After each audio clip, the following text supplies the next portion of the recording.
नाजरीन आदाब, आपकी खिदमत में अपना नया सीरियल अफशां लेकर हम हाजिर हैं। अफशां एक किरदार का नाम है जिसकी जिंदगी के इर्द गिर्द इस सीरियल की कहानी का ताना बाना बुना गया है।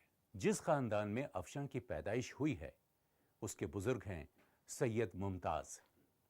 सैयद साहब और उनकी बेगम आलम आरा दोनों बहुत सुलझे हुए लोग हैं। सैयद साहब के दो बेटे एहसान और मोहसिन और दो बेटियां रोशन आरा और हुस्न आरा हैं। रोशन आरा की शादी सैयद साहब के भांजे आबिद के साथ हुई है। आबिद और रोशन आरा की 3 औलादें हैं, बेटा शाहिद और 2 बेटियां गुलशन आरा और चमन आरा। सैयद साहब के बेटे एहसान की बेगम शौकत है। हुस्न आरा की शादी सैयद साहब ने अपने भतीजे अली रजा से की है। हुस्न आरा और अली रजा का एक बेटा है फर्रुख। ये शरारती लड़का ही इस दास्तान का हीरो है। इस कहानी के दूसरे अहम किरदार हैं नसीरा और चची जान।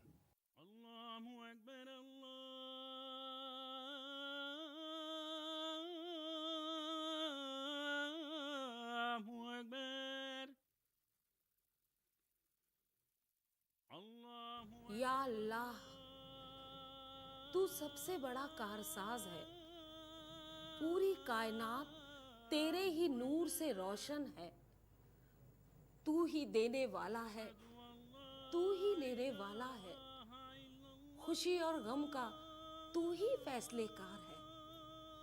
अल्लाह, हमारे नशे मन पर किसी की बुरी नजर न लगे।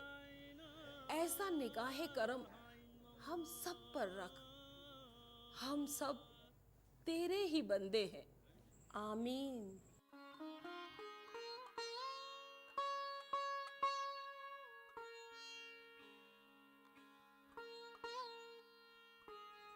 अम्मी जान।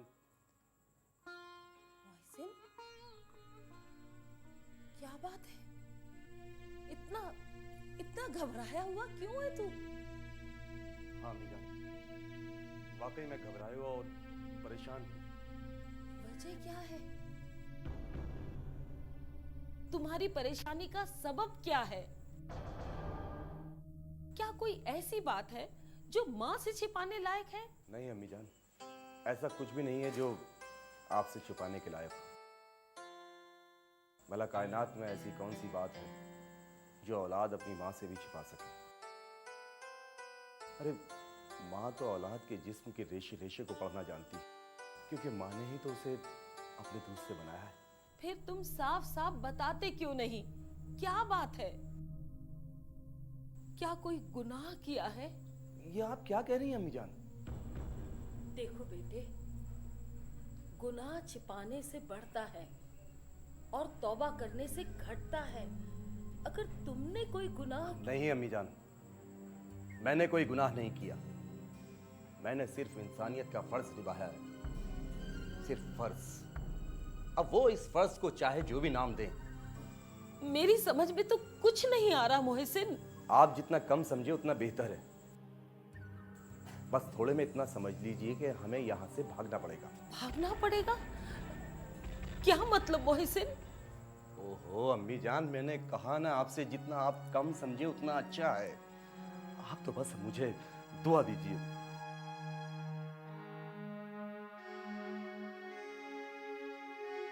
खुदा हाफिज अम्मी जान, इंशाल्लाह जल्द मुलाकात होगी। मोहसिन, मोहसिन।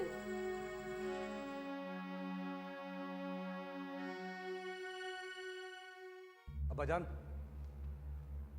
हमें इजाजत दीजिए। क्या मतलब? हमें यहाँ से भागना पड़ेगा। मैं समझ गया, तुम लोग बाज नहीं आओगे अपनी खुराफात से। ये खुराफात नहीं है अब्बा जान, बगावत है, बगावत। अंग्रेजी हुकूमत के खिलाफ बगावत। बगावत बगावत बगावत, ये सुन सुनकर कान बहरे हो गए। सालों साल से ये शोर सुन रहे हैं। ये ऐलान, ये नारा यहाँ की फिजा में गूंज रहा है, लेकिन अंजाम सिफर का सिफर।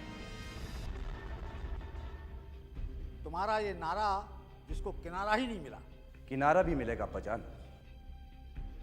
इनकलाब का सैलाब एक दिन हमारी कश्ती को आज़ादी की मंजिल मकसूद तक जरूर पहुंचाएगा। इनकलाब जिंदाबाद, इनकलाब जिंदाबाद सुनते सुनते सालों साल गुजर गए, लेकिन हमारा मुल्क अभी तक गुलाम का गुलाम है। मुझे लगता है कि गुलाम ही रहेगा। अंग्रेज आजादी देने वाले नहीं हैं। आज़ादी तो हम लेके रहेंगे अब्बाजान, क्योंकि आज़ादी हमारा पैदाइशी हक है और गुलामी जहालत है जिसे हम कभी बर्दाश्त नहीं कर सकते। फिर अंग्रेजों का क्या कर लोगे तुम? हैं? उनकी बहुत बड़ी बड़ी ताकत है। बेटे, मेरे अंदर भी आग है। मैं भी आजादी चाहता हूं। आजादी की फिजा में सांस लेना चाहता हूं। गुलामी की फिजा में दम घुटता है। लेकिन क्या करूं? वही कहावत, मजबूरी पर्वत से भारी। अब्बाजान, जुल्म सहना खुदा की शान में गुस्ताखी माना जाता है। गुलाम जिंदगी से आजाद मौत अच्छी है। इसे हासिल करने के लिए शहादत तो देनी पड़ेगी। जानता हूं, सब कुछ जानता हूं, लेकिन मैं ये भी जानता हूं कि इस वक्त मेरी जरा सी इस तरह की हरकत से इस घर पर मुसीबतों का पहाड़ टूट पड़ेगा। इसी नाते वतन परस्ती के इस जज्बे को मैं अंदर ही अंदर दबा रहा हूं। अंदर ही अंदर दबाने से फायदा कम, नुकसान ज्यादा होता है अब्बाजान। नश्तर का दर्द तो सहना पड़ता है पूरे जिस्म की बेहतरी के लिए। हमारा जमीर इजाजत नहीं दे रहा है अब्बाजान कि हम अंग्रेजों की गुलामी की जंजीरों में बंधें और जानवरों जैसी जिंदगी जिएं। इसीलिए अब्बाजान, जब तक हमारे खून में गर्मी है हम अंग्रेजों की मुखालफत करते रहेंगे, करते रहेंगे। खुदा हाफिज अब्बाजान। बेटा मोहसिन, खुदा हाफिज। या अल्लाह, तू इसे अपनी अमान में रखना। हुस्ना, आप हमारी शरीक हयात हैं।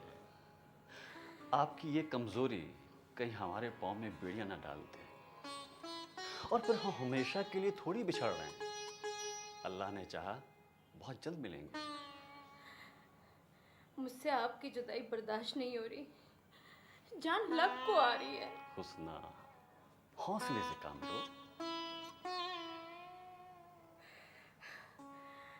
आप ये रास्ता बदल नहीं सकते। हुस्ना, आप हमें डरपोक और बुज़दिल बनाना चाहती हैं। ये तो आपकी शान के खिलाफ होगा। लोग आप ही को ताने मारेंगे, कहेंगे कि देखिए इनका शौहर बुज़दिल है, डरपोक है। हैं?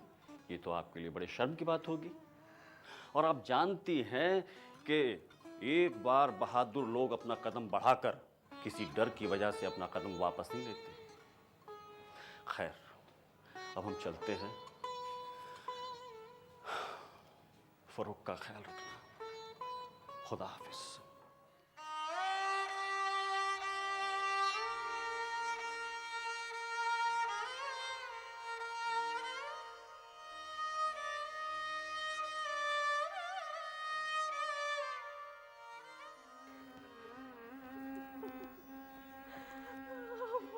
अली रजा भी चले गई।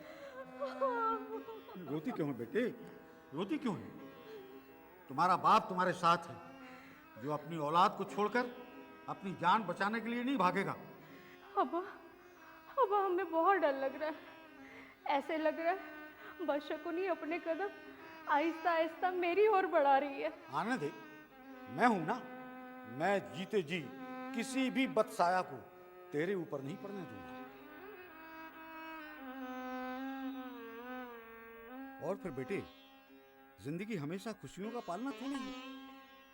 इंसान की जिंदगी दो रंगी है बेटे, खुशी और गम। और इन्हीं दो रंगों से उसकी तामीर होती है। दानिशमंद वही है जो दोनों को एक नजर से देखे और जो सामने आ जाए उसका हौसले से मुकाबला करे। मुकाबले की बात नहीं है, ये तो वही बात हो गई, आ बैल मुझे मार।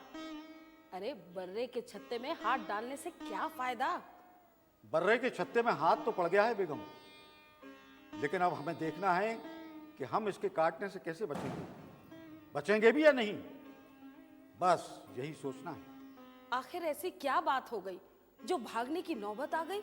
इंतजार कीजिए बेगम, सब पता चल जाएगा। अगर कोई बात है, और कोई बात तो जरूर है जिससे ये नौबत आई है। यही तो समझ में नहीं आ रहा अब्बा, उन्होंने कुछ बताया भी तो नहीं। हमें किसी को कुछ मालूम नहीं है, लेकिन मालूम हो जाएगा। अब अल्लाह पर भरोसा रखकर सो जाओ। ऐसे हालात में नींद किसे आएगी पता नहीं, क्या कर गुजरे ये दोनों। अरे मैंने कहा ना, जो बात होगी वो जरूर सामने आएगी। दोनों के भागने से मामला खत्म नहीं हो जाएगा, इंक्वायरी तो होगी ही। बेटे अब जाओ, बेटा फारूक अकेला है, जाओ बेटे। और बेगम आप भी जाइए, जाइए।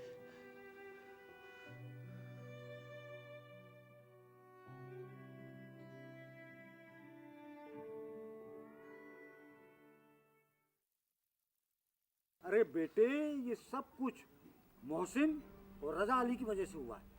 ये मोहसिन और रजा अली ने ऐसा क्या किया कि?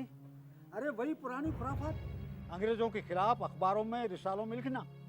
दोनों ये क्यों नहीं सोचते कि इनकी इन्हीं हरकतों की वजह से हमें कितनी परेशानियों का सामना करना पड़ सकता है? बिल्कुल बच्चों जैसी हरकतें हैं, ना समझे की। देखो बेटे, तुम्हारे और हमारे अंदाज से उनकी हरकतें बचकाना हो सकती, लेकिन वतन के नजरिए से वो जो भी कर रहे हैं वही ठीक है। और आज ईमान का यही तकाजा है कि हर इंसान किसी भी कीमत पर अपनी आजादी ना खोए। लेकिन अब्बा जान, किसी से टकराने से पहले उसकी ताकत का अंदाजा कर लेना चाहिए। शेर के सामने सीना तान कर खड़ा होना कोई अक्लमंदी नहीं है। अंग्रेजों का लोहा सारी दुनिया मान रही है और चारों तरफ उन्हीं की सल्तनत कायम है, उन्हीं का सितारा चमक रहा है अब्बा जान। जो सितारा चमकता है वो डूबता भी है एहसन। सल्तनत का रंग हमेशा एक सा नहीं रहता, बदलता रहता है। और अगर तवारीख पर गौर करो तो सल्तनत के बनने बिगड़ने का माजरा समझ में आ जाएगा। मौजूदा हालात में हम कैसे राजी खुशी रह सकते हैं, हमारे लिए इतना जानना ही मुनासिब है। अरे बेटे, ये तो जानवरों का फलसफा बयान कर रहे हो तुम, इंसानों का नहीं। अरे इंसान तो आज का ही नहीं, आने वाले कल के बारे में भी सोचता है। और वो सिर्फ जिस्म के बारे में नहीं सोचता, ज़मीर के बारे में भी सोचता है।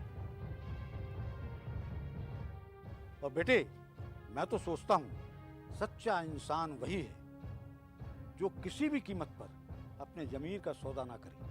आप नहीं समझते अब्बा, लोगों के बीच हमारी कितनी बदनामी और रुसवाई हो रही है। तुम किन लोगों की बात कर रहे हो एहसन? उन लोगों की जो गुलामी की जंजीरों में जकड़े जानवर की तरह जिंदगी जीते हैं। ऐसे लोगों से नसीहत ले रहे हो? अरे तौबा करो बेटे, तौबा। देखो बेटे, गुलामी की 100 साला जिंदगी से आजादी का एक लम्हा काफी है। नहीं अब्बा, मैं ऐसे लोगों से नसीहत नहीं लेने वाला। मुझे भी आजादी अजीज है, लेकिन ये इतनी आसानी से हासिल होने वाली नहीं है। एक बात कहूं अब्बा, हाँ हाँ, अंग्रेज दोनों को छोड़ेंगे नहीं। ऐसा क्यों सोचते हो बेटे? मारने वाले से बचाने वाले के हाथ बहुत बड़े होते हैं। और फिर खुदा ताला के आगे इन अंग्रेजों की क्या औकात है? तुम जाओ बेटे, जाओ, मैं देखता हूं क्या हो सकता है। ठीक है अब्बा।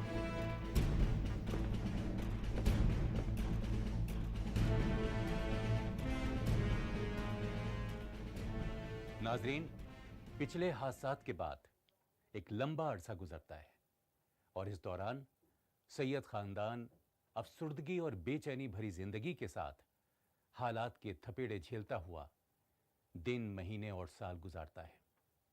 काफी अरसा गुजरने के बाद मोहसिन वापस आते हैं, मगर अपने साथ कुछ नए मसाइल भी लेकर आते हैं। वो क्या मसाइल हैं, ये जानने के लिए आइए आगे देखते हैं।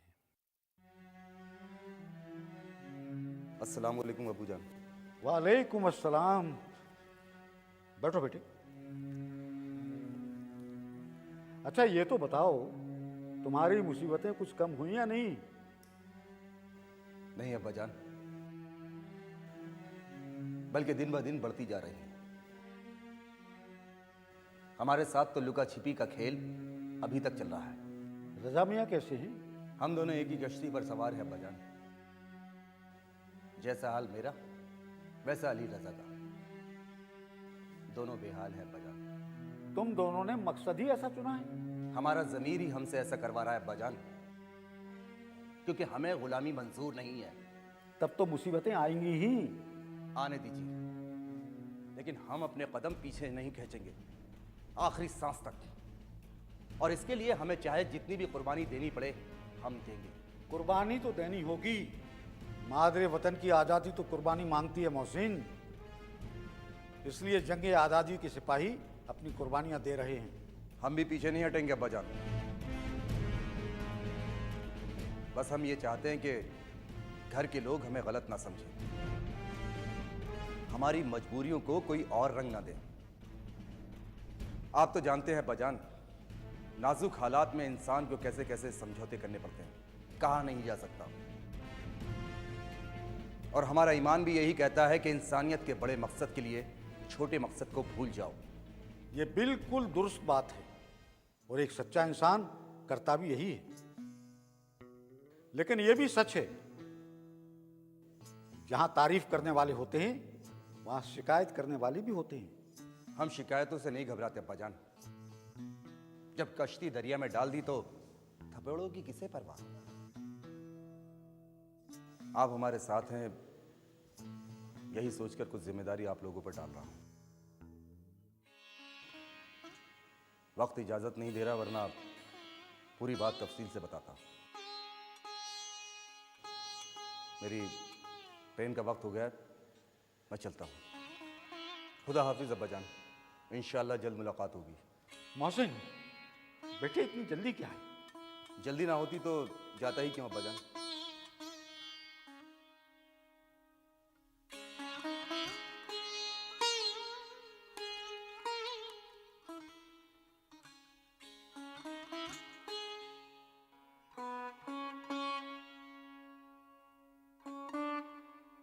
अबू देखिए तो कौन आया है।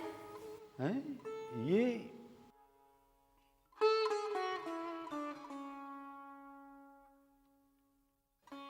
मोहसिन की बेटी है। हम शिकायतों से नहीं घबराते अब्बाजान। जब कश्ती दरिया में डाल दी तो थपेड़ों की किसे परवाह। आप हमारे साथ हैं, यही सोचकर कुछ जिम्मेदारी आप लोगों पर डाल रहा हूं।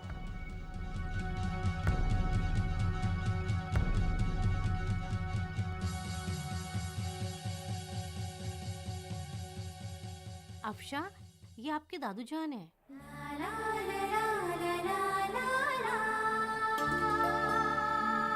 दादू जान से कहो कि आप उनके साथ खेलने आई हैं। आहा, लगते जिगर हम इस घर में तुम्हारा इस्तकबाल करते हैं।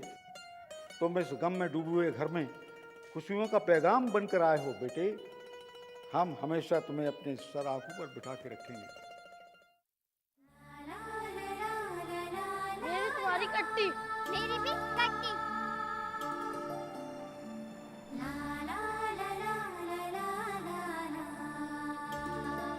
फरूक भाई, हम तुम्हारे भाई भाई नहीं है, तुम्हारे दुश्मन है। ये आप क्या कह रहे हैं? वही जो सच है। आप मेरे भाई नहीं हैं। मैं तुम्हारा भाई होता तो तुम मेरे नानू से मेरा शिकायत नहीं करती। ठीक है, अब मैं तुम्हारी शिकायत नानू से नहीं करूंगी। मैं वादा करती हूँ, अल्लाह कसम। ठीक है, मुझे फरूक भाई मत कहा करो। फिर क्या कहूँगी? मेजर साहब। ठीक है, अब से मैं आपको मेजर साहब कहूँगी, पर आप मुझे? मैं तुम्हें कैप्टन कहूँगा। सिर्फ कैप्टन कहोगे, साहब नहीं। कैप्टन साहब। धत, बड़ा अफसर अपने से छोटे को साहब थोड़ा ही कहता है। लेकिन तुम तो मेजर हो, अफसर कहाँ? तुम्हें नहीं मालूम, मेजर ही कैप्टन का अफसर होता है। ये अफसर क्या करता है? अफसर कैप्टन की बंदूक छीन सकता है, उसको मार सकता है। अगर मैं हमेशा आपको मेजर साहब कहूँ तो आप मुझे मारोगे तो नहीं? तब तो मैं तुम्हें इनाम दूंगा। इनाम में मुझे गुड़िया ला के दोगे? धत, मेजर गुड़िया से थोड़ा ही खेलता है, वो बंदूक से खेलता है, बंदूक से, समझी? बंदूक से खेलता है? क्यों? अभी से मेरी बात काटनी शुरू कर दी। मैंने अभी समझाया ना तुम्हें, मैं तुम्हारा अफसर हूँ। मेरी बात काटने पे मैं तुम्हें सजा भी दे सकता हूँ। चाहे मैं सही भी कहूँ तो भी? हमेशा बड़े अफसर की बात ही सही होती है। फारूक भाई। ओफो, फिर फारूक भाई। अभी अभी समझाया ना, मुझे भाई भाई मत कहा करो, सिर्फ मेजर साहब कहा करो। अरे वो तो मैं भूल ही गई। ऐसी भूल दोबारा मत करना, वरना मजबूरत मुझे सजा देनी होगी। लेकिन अब लेकिन वेकिन कुछ नहीं, चलो अंदर।